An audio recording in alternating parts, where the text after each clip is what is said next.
it mimics a real-world factory, how a factory works. And the structure I use to make this game can also be applied to everyday objects. Hello, I'm Satwik Tayal. I am a graduating student of IIT, it's Communication Design. I have made a game on production pipeline of a matchbox.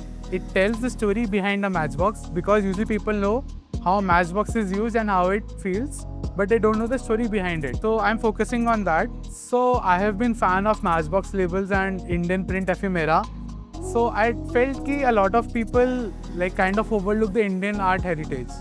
And so from there it started my project. But what happened was because matchboxes are very physical items, I thought why not make a physical game out of matchboxes that also shows the playful and the multisensory aspects of matchboxes, but also converts an everyday object into a game system. So it mimics a real-world factory, how a factory works. And the structure I use to make this game can also be applied to everyday objects. And because it turns an Indian context object into a game system, it can be used for other objects as well. So the college gave me a lot of guidance and mentorship, and they also provide with me the space and contacts and with people who I can connect with and get my feedback.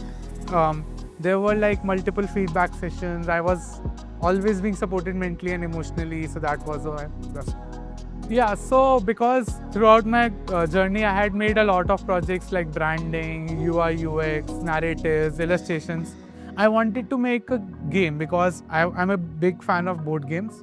So from there, I wanted to make a board game, and I felt board game showed the different aspects of matchboxes and my project because it includes UI, UX design, branding. Then it also includes interaction design. So that's why I felt the game design was the best one.